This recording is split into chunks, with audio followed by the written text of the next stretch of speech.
Major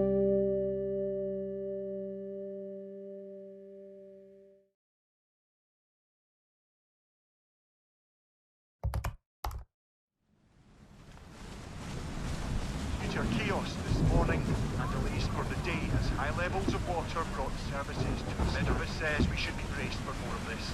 Forget summer, they see it. No longer assume the temperature of the world is stable. Более 70 лет, но все еще загрязненность воздуха остается. Average American, that carbon footprint is about 16 tons of carbon emissions. What about COP26? What is COP? The potential threats to the surrounding natural environment breaking we can see the ocean becoming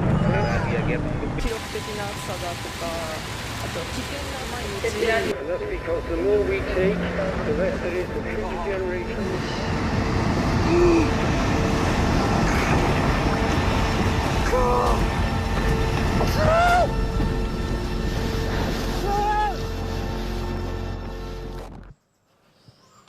Bienvenue dans votre premier numéro de Celsius. Nous recevons Mme Mame Aïssatou Mbaye. Elle est chargée de programme et responsable du projet RFA chez Enda Ecopop. Nous allons discuter des enjeux et jeux de la COP26 en Afrique. Top, c'est parti.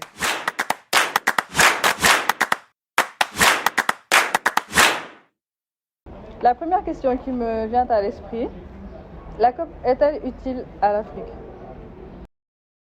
Bon, la COP est-elle utile à l'Afrique? C'est une bonne question. Je pense qu'il y a pas mal d'experts de plus en plus qui se posent cette question, à savoir si réellement nous avons notre place au niveau de la COP26. Mais il faut savoir qu'on ne peut pas vivre en marge des événements mondiaux.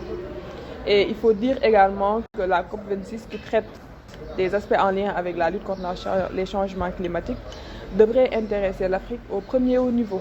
Parce qu'aujourd'hui, même si nous ne faisons pas partie des plus grands pollueurs de ce monde, nous ne sommes pas responsables de tout ce dérèglement climatique, il faut dire que l'Afrique fait partie des zones les plus touchées. On est moins pollueurs, mais beaucoup plus touchés et moins financés. C'est le paradoxe.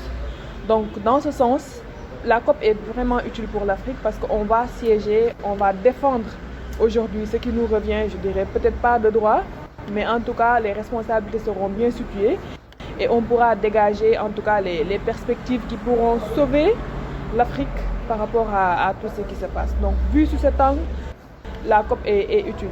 Sous un autre angle, on peut discuter de l'utilité de la COP pour l'Afrique, dans le sens où les engagements des pays développés s'étaient engagés à verser 100 milliards de dollars par an à partir de 2020 au niveau des différents pays défavorisés, des différents pays du Sud, notamment les pays d'Afrique. Mais jusque-là, ces engagements ont du mal à être respectés. D'accord. Est-ce que vous trouvez que la COP est une trahison vis-à-vis des pays africains? C'est une trahison dans le sens où, comme je l'ai dit tout de suite, voilà, en termes de financement, on n'a pas pu régler la négociation concernant l'engagement et même l'action, parce qu'aujourd'hui, il faut le dire, on a dépassé les COP où on parlait de processus, où on parlait de méthodes, d'approches, etc. Vraiment, aujourd'hui, on doit aller vers des COP qui poussent à l'action, où vraiment, il y a des engagements qui montrent que les pays développés ont vraiment une posture de prête à l'action. Et c'est là où vraiment on parle de trahison. D'accord. Alors, que doivent faire les pays africains pour survivre au réchauffement climatique? Je dirais deux mots, solutions endogènes. Pour moi, on doit bâtir des solutions vraiment à partir de l'Afrique.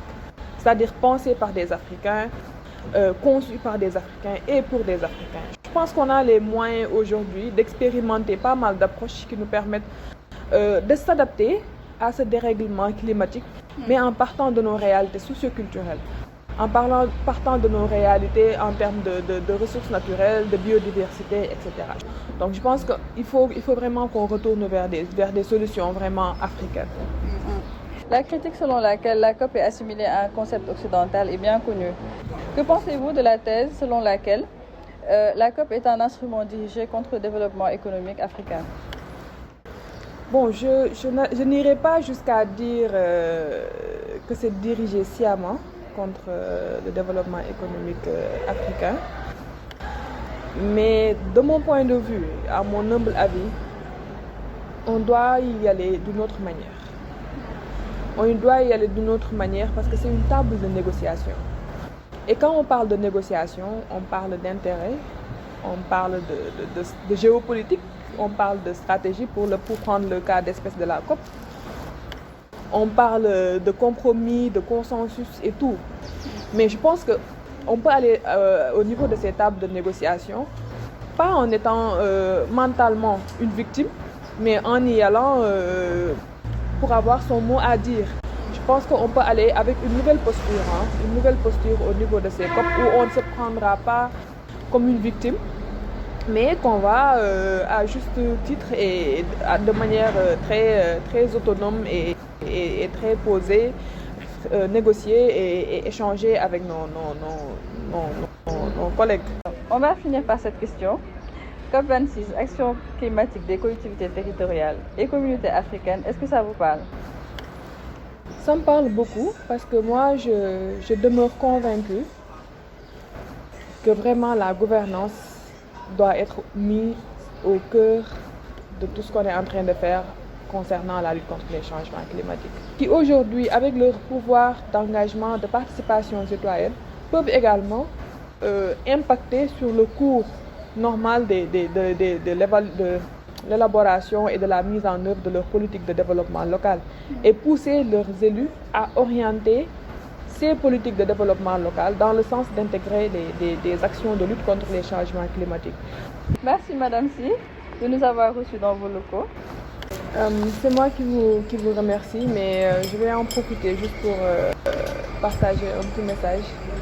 Je pense que ce sera plus à l'endroit de tous les citoyens et de toutes les communautés.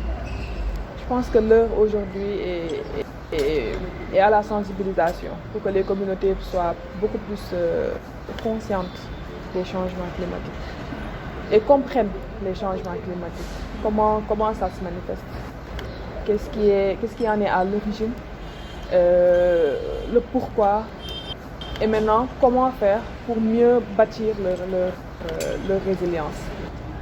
Qu'on n'attende pas des moments comme la COP26 pour qu'on puisse parler des changements climatiques.